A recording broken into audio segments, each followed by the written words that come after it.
अस्सलाम वालेकुम। मेरा नाम है श्याम जान और आप देख रहे हैं मेरा यूट्यूब चैनल। अमेरिका कहानी की अगली किस्त के साथ हाजिर हैं।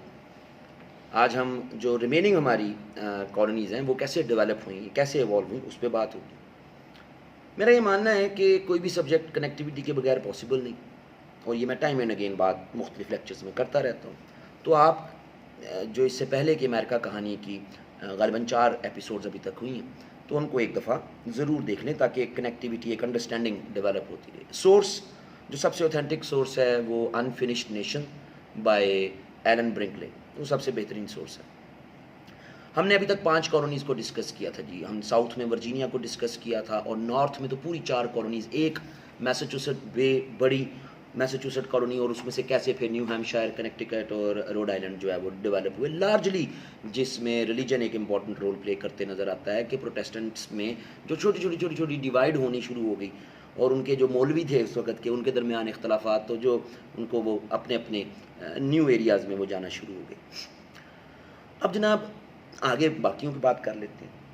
आज हम इन सारी कॉलोनीज़ को देखेंगे, तो ये लेक्चर बड़ा इंपॉर्टेंट है। आप इसको अगर अंडरस्टैंड कर जाएं तो आप फिर जिस भी नोट से पढ़ रहे हैं, जिस जगह से भी देख रहे हैं, तो आपको प्रॉब्लम नहीं होगी। जनाब एक एक्स्ट्राऑर्डिनरी एग्जांपल उसको देख लेते हैं, और फिर कनेक्टिविटी में रेस्टोरेशन कॉलोनीज़ और क्वैकर कॉलोनीज़ को देखेंगे। जनाब बात ये है कि वर्जीनिया डेवलप हो चुका हुआ था।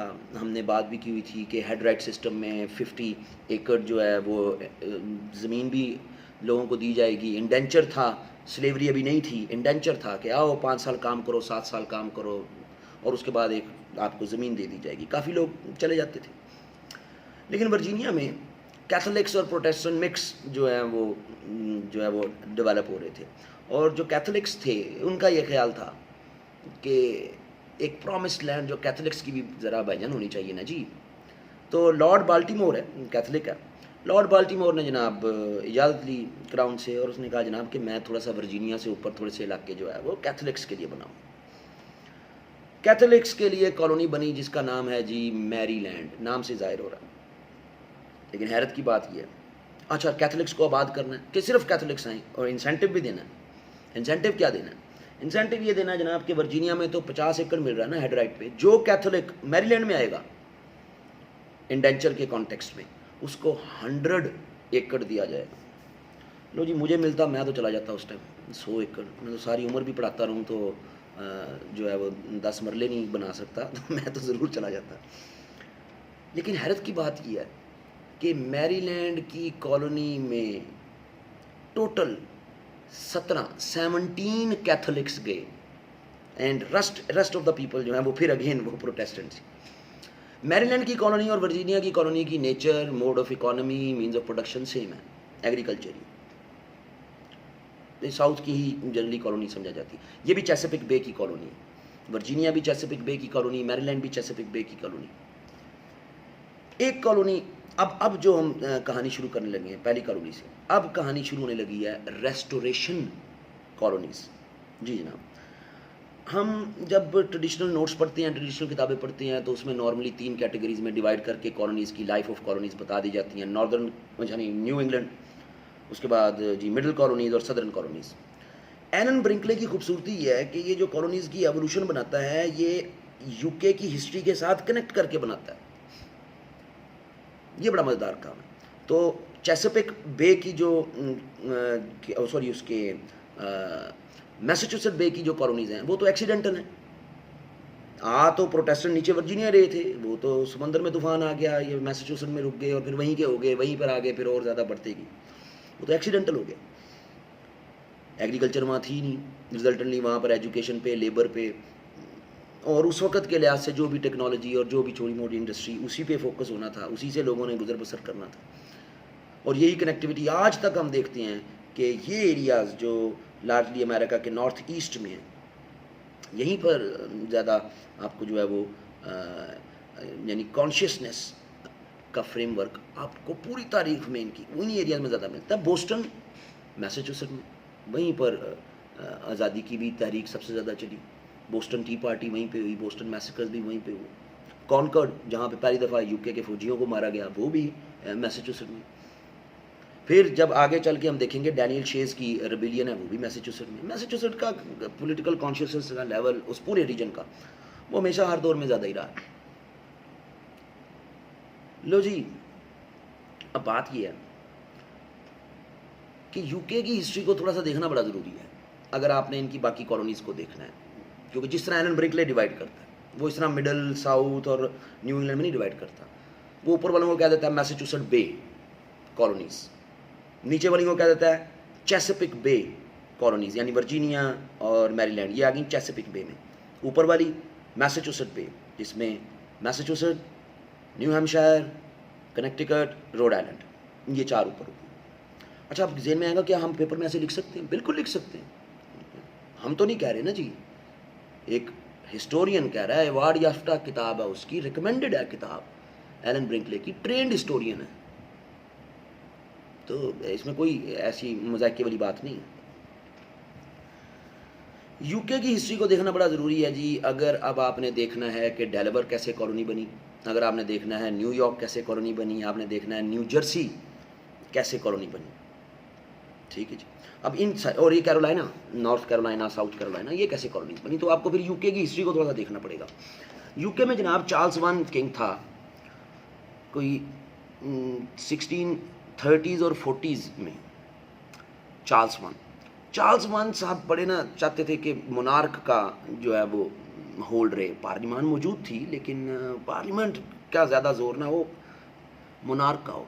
उनके फैसले इस तरह थे कि उनके फैसलों से जनाब पार्लियामेंट के जो पार्लियामेंटेरियंस थे और चार्ल्स वन के दरमियान इख्तलाफात बनना शुरू हो गए। 40s में जनाब ये एक सॉर्ट ऑफ सिविल वॉर शुरू हो गई और एंड रिज़ल्ट ये हुआ कि 1649 में, 1649 में पार्लियामेंटेरियंस की विक्ट्री हो गई सिविल वॉर में। उन्होंने जनाब चार्ल्स वन को पकड़ा और जनाब उसको नेड स्टार्क की तरह उसका जनाब गर्दन उतार दी। तो जनाब पार्लियामेंटेरियंस का राज शुरू हो गया। लेकिन स्कॉटलैंड के लोगों की लॉयल्टी जो है वो इसके बेटे के साथ थी जिसका नाम था चार्ल्स टू। तो 1649 में स्कॉटलैंड वालों ने ताजपोशी कर दी चार्ल्स टू की, और नीचे जो है वो ये पार्लियामेंटेरियंस, जिनमें एक बड़ा मशहूर नाम ओलिवर क्रॉमवेल, वो इनके दरमियान आपस में टसल जो है वो चलती रही। अगले 2-3 साल ये आपस में इनकी सिविल वॉर्स और वगैरह होती रही। चार्ल्स टू को बड़ी मार पड़ी और उसको रिजल्टेंटली फिर ये पूरे का पूरा यूनाइटेड किंगडम का एरिया, जो बाद में नाम बना लेकिन अंडरस्टैंडिंग के लिए बता रहा हूँ कि उसको ये इंग्लैंड का एरिया छोड़ने पड़े, उसको यूरोप की तरफ आना पड़ा। बेचारा जो है वो एग्जाइल हो गया ना जी एक किस्म का। फिर ये कुछ 7-8 साल का एग्जाइल है, 8 साल कुछ महीने का एग्जाइल। और उस एग्जाइल के बाद कोई 1660 में ये वापस रीस्टोर हो रहा है as a king Charles two. ये कहानी जहन में रखना बड़ी ज़रूरी है। चार्ल्स टू जैसे ही 1660 में दोबारा इंग्लैंड का, स्कॉटलैंड का किंग बन रहा है, तो उसने अपने जितने नोबल्स थे, जितने उसके करीब वफादार थे, उन सबको ज़मीनें अलाट की, अलाउ किया उनको रेस्टोरेशन कॉलोनीज़। जो वो रिस्टोर हुआ उसके बाद एक चार्टर ग्रांट किया गया। उस चार्टर के तनाजुर में फ़लाना नोबल अमेरिका के इलाके की फ़लानी ज़मीनें उसकी हो गई, फ़लाना नोबल फ़लानी ज़मीनें उसकी हो गई। अब कब्ज़ा करना जाके ज़मीनों का किंग ने अलाउ कर दिया। तो आपकी ये जो कॉलोनीज़ हैं, डेलावेयर, कैरोलिना फर्दर आगे जाके बहुत बाद में जाके 2 हिस्सों में तकसीम हुआ, कैरोलिना, न्यूयॉर्क, न्यू जर्सी, ये आपकी वो कॉलोनीज़ हैं कि जो कहलाती हैं रेस्टोरेशन कॉलोनीज़। पेंसिल्वेनिया भी है लेकिन उसकी कहानी अलग है, वो बाद में बात होगी। अब बारी बारी देखते हैं फिर कि कैसे ये रेस्टोरेशन कॉलोनीज़ का एरिया जितना भी है, इसमें अब फड्डा बड़ा पड़ने लगा। पहले देख लेते हैं कैरोलिना को। आज अगर आप यूनाइटेड स्टेट्स ऑफ अमेरिका का मैप देखें तो कैरोलिना, नॉर्थ कैरोलिना और साउथ कैरोलिना ये वर्जीनिया के नीचे हैं। अब हमने एक लेक्चर में बात भी की थी, दोबारा बात कर देता हूँ कि आप अगर यूनाइटेड स्टेट्स का मैप देखें तो आप मैप आपके सामने होगा, तो आपके ईस्ट में, तो मैप के ईस्ट में, जब मैप आपके सामने आप टेबल पे रखेंगे, आपके ईस्ट में आपको अटलांटिक ओशन नज़र आएगा।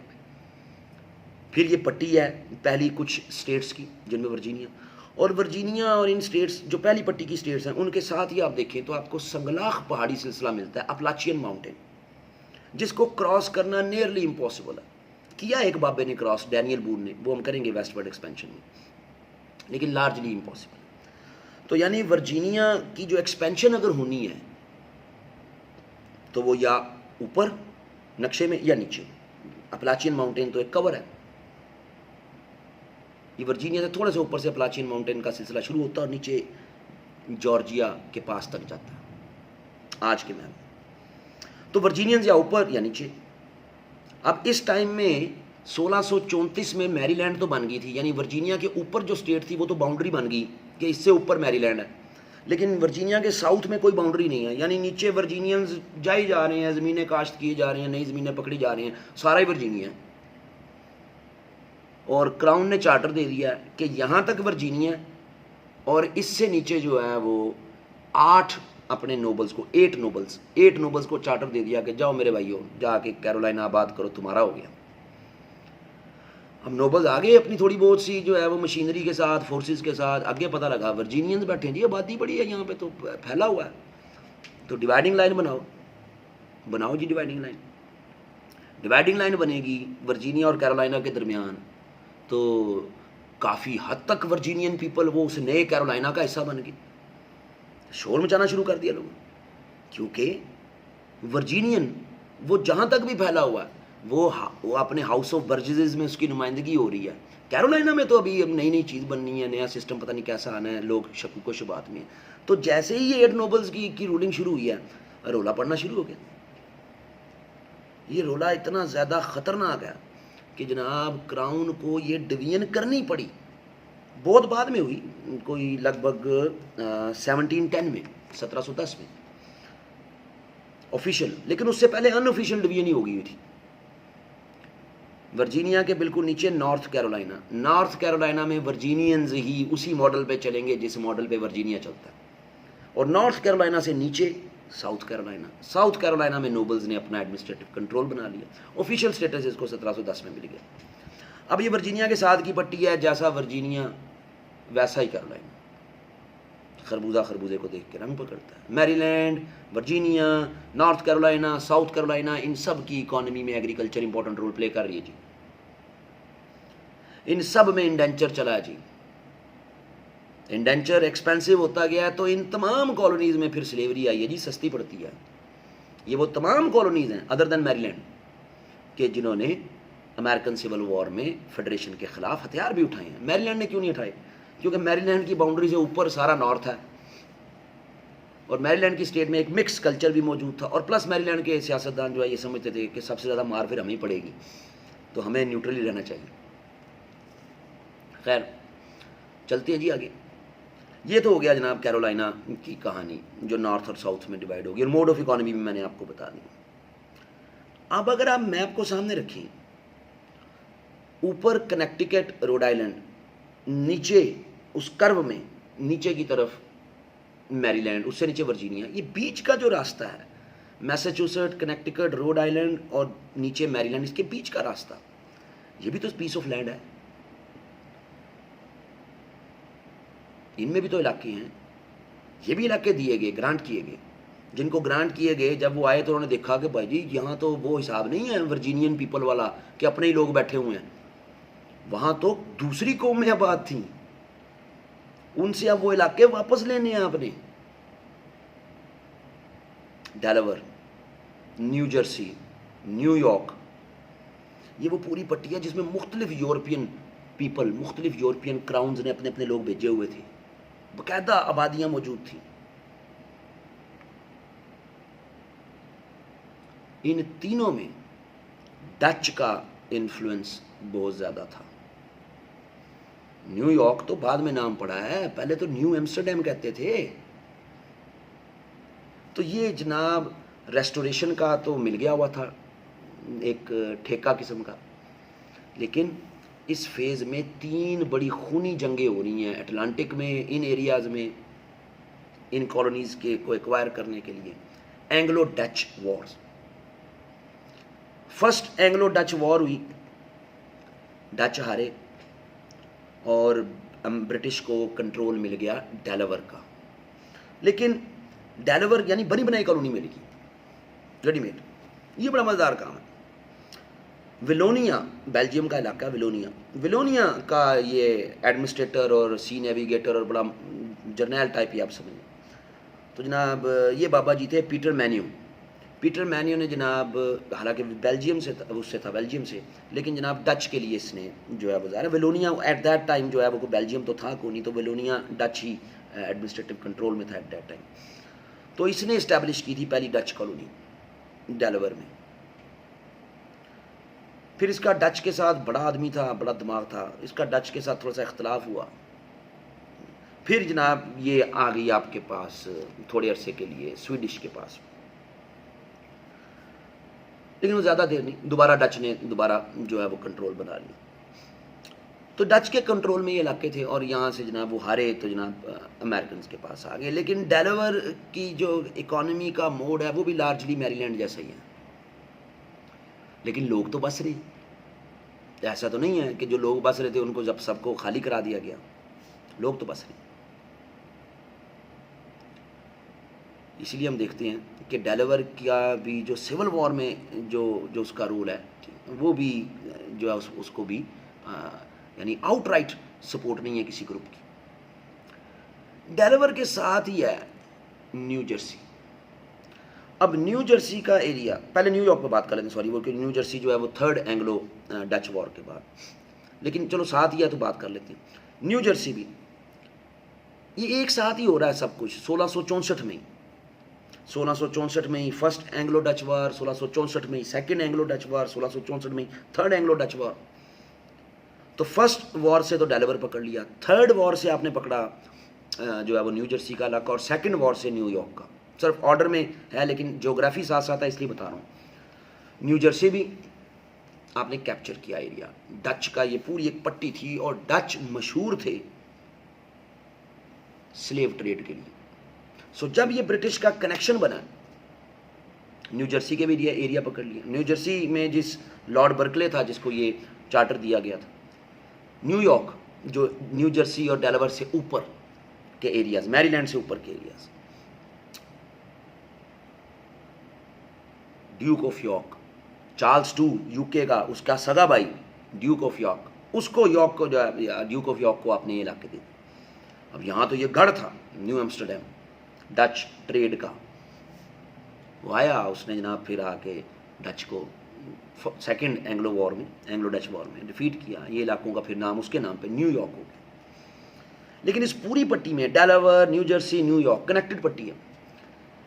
इस पट्टी में जो डच की सबसे बड़ी यहाँ पर चीज़ जो चीज़ उनकी अहमियत थी वो थी उनकी स्लेव ट्रेड। याद रखिएगा, डच हैं जिन्होंने अफ्रीकन स्लेव्स को लेके आए और इन इलाकों में लेके आए, नहीं तो ब्रिटिश तो इंडेंचर पे चल रहे थे। जब इन इलाकों के साथ ब्रिटिश का इंटरेक्शन हुआ है तब Aahista Aahista Aahista Aahista Aahista British administrative pattern ने स्लेवरी को थोड़ा थोड़ा कबूल किया। अब स्लेवरी चलनी कहाँ पे है?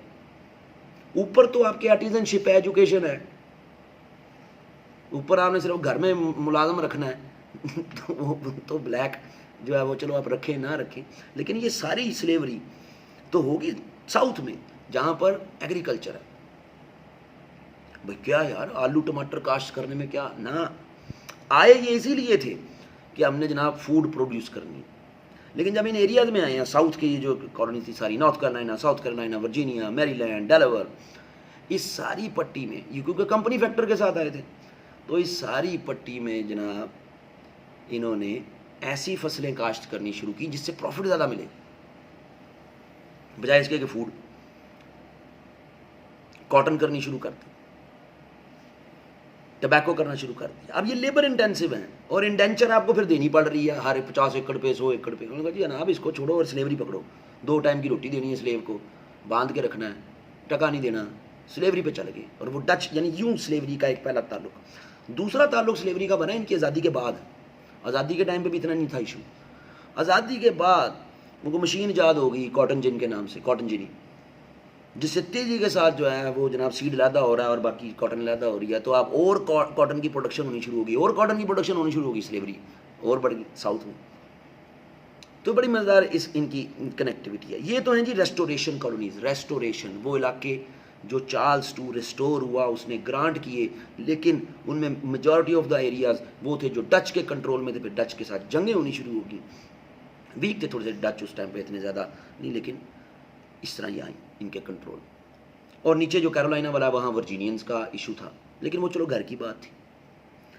अब एक बाबा था विलियम पेन।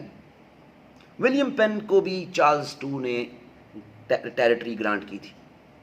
आज के मैप में देख लें, न्यूयॉर्क से के सराउंडिंग में आपको मिलेगा पेंसिल्वेनिया। ये इससे थोड़ा सा गालिबन ऊपर होगा पेंसिल्वेनिया न्यूयॉर्क से, या अच्छा मुझे रिकॉल नहीं हो रहा, मेरा ख्याल है बल्कि पेंसिल्वेनिया की पट्टी नहीं, ऊपर ही होगा पेंसिल्वेनिया। लो जी, अब विलियम पेन एक बड़ा जो है ना वो दरवेश किस्म का जो आदमी, उन्होंने कहा छोड़ो यार, मुझे जब वहाँ जाऊँगा और इतना ज़्यादा फिर वायलेंस और फिर पकड़ने पड़ने इलाके, मैं नहीं जाना, छोड़ो। अक्सर हमारे ख़ानदानों में भी ऐसा होता है कि वो परदादा साहब दादा साहब ने जनाब 10,000 रुपये मरला पे ज़मीन बेच दी, आज उसका करोड़ों में जो है वो ज़मीन है, ना बेचते उस टाइम। तो विलियम पेन साहब भी इसी सोच के थे, दफ़ा करो छोड़ो। विलियम पेन का बेटा, उसका नाम भी तारीख में विलियम पेन लिखा हुआ। विलियम पेन का बेटा फिर उन्होंने कहा ना ना ना ना, हमें ज़मीन अलाट हुई है भाई जी, हम जाएंगे। अब जाएं कैसे? उन इलाकों में जाके आबाद होना है। अब आपको कोई डच फैक्टर भी नहीं है, थोड़ा सा लेट हो गए ना बाप। ये कोई 1682 में इस्टेब्लिश हुई है, 1682 पेंसिल्वेनिया। उसके बेटे ने की, विलियम पेन के ग्रांट हुआ था William pen, sir William pen को, बाद में उसका बेटा आया। तो जनाब इर्द गिर्द तो सारी जगहों पे ब्रिटिश एडमिनिस्ट्रेटिव कंट्रोल तो हो गया हुआ, लेकिन बड़ा खूनरेज माहौल है, प्रोटेस्टेंट्स आपस में लड़ रहे हैं। ऊपर नॉर्थ में, फिर न्यूयॉर्क, न्यू जर्सी, ये जो पट्टी है, यहाँ पर एक मल्टी एथनिक तो टेंडेंसी बन गई। स्वीडिश भी मौजूद, डचे भी मौजूद, ब्रिटिश भी आ गए, फ्रेंच भी मौजूद थे इन इलाकों में थोड़े बहुत। तो एक बड़ी मल्टी एथनिक सी चीज़ बन गई। इतनी मल्टी एथनिसिटी थी इन एरियाज में कि बड़े इनके आपस में लड़ाइयाँ होती रहती थी।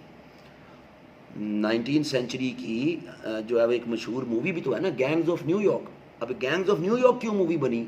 गैंग्स ऑफ जो है वो आइवा भी तो बन सकती थी, गैंग्स ऑफ कैरोलिना भी तो बन सकती थी। न्यूयॉर्क, गैंग्स ऑफ न्यूयॉर्क, क्योंकि न्यूयॉर्क हब था जहाँ पे इतनी ज़्यादा मल्टी एथनिक हो चुके थे कि लोग आपस में लड़ते मरते रहते थे, सलूक नहीं था। इन हालात में कैसे, और उसका पूरी पेंसिल्वेनिया को अलहदा से पट्टी कट के पड़ी तो नहीं हुई थी पीस ऑफ लैंड, वो तो आपने बनानी थी, डिमार्क करनी थी, जाके बनानी थी। तो जनाब क्या करें? तो विलियम पेन को जनाब मजहबी रुझान उसका बहुत ज़्यादा था। अमेरिकन्स में और आप में बहुत कुछ कॉमन है, और उसमें एक चीज़ कि उनकी अर्ली एवोल्यूशन में भी मज़हब ने बड़ा रोल प्ले किया है, और आपकी एवोल्यूशन में भी। अल्लाह ना करे आप कहीं तरक्की ना कर जाएं। लो जी, अब या सुपर पावर ना बन जाए अमेरिकन्स की तरह। लो जी, अब बात ये कि ये जनाब क्या नाम था, अल्लाह भला करे इस बाबे का, हाँ जी, जॉर्ज फॉक्स। जॉर्ज फॉक्स साहब अपने दौर के जनाब बहुत बड़े तबलीगी। जॉर्ज फॉक्स ने विलियम पेन को साथ लिया, प्रोटेस्टेंट ग्रुप था लेकिन ज़रा पीसफुल एक काम, ये साथ ले गए जनाब पूरे इलाकों में, पेंसिल्वेनिया के इलाके जो अनडिमार्केटेड थे, घूमे फिरे, लोगों को पीस का दर्स दिया। और यूँ एक बड़ी सबसे पीसफुल जो कॉलोनी इस्टेब्लिश हुई जॉर्ज फॉक्स और विलियम पेन की वजह से, वो Pennsylvania, most peaceful colony 13 first colonies में। और हम ये देखते हैं कि ये जो पीस का सिंबल है, ये इतना मज़ेदार है इसका पेंसिल्वेनिया का, कि आपका जब आइन भी लिखा गया तो वो भी फिलाडेल्फिया में लिखा गया। फिलाडेल्फिया पेंसिल्वेनिया का कैपिटल है।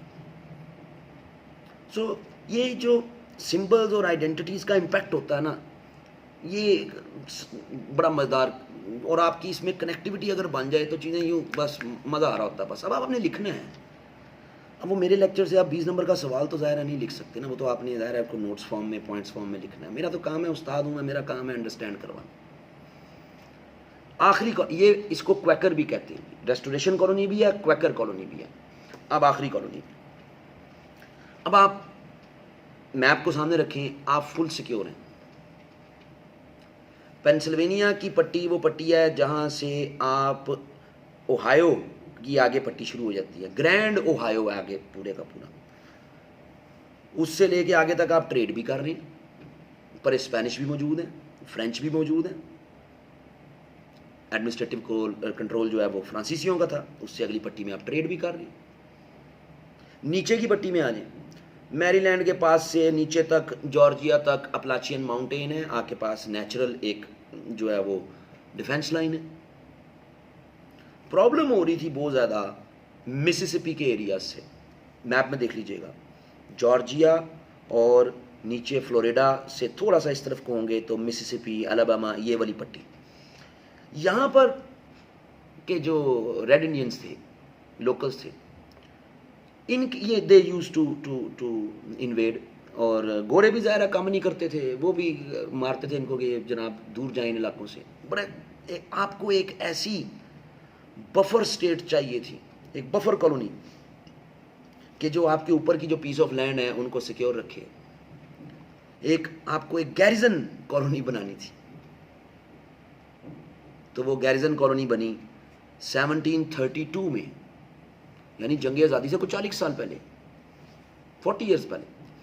जॉर्जिया, किंग था जॉर्ज उस वक्त, तो जॉर्जिया, एक रिटायर्ड जर्नल था एडवर्ड ऑग्लीथ्रॉप, उसको ये टारगेट दिया गया, बड़ा फिलैंथ्रोपिस्ट टाइप का आदमी था, उन्हें आके जनाब पूरा एक बफर जो है वो कॉलोनी के तौर पे बनी,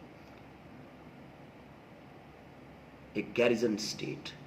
तो ब्रिटिश बड़े एक्सपर्ट हैं गैरिजन स्टेट्स बनाने में, काफ़ी जगहों पे और भी बनाई।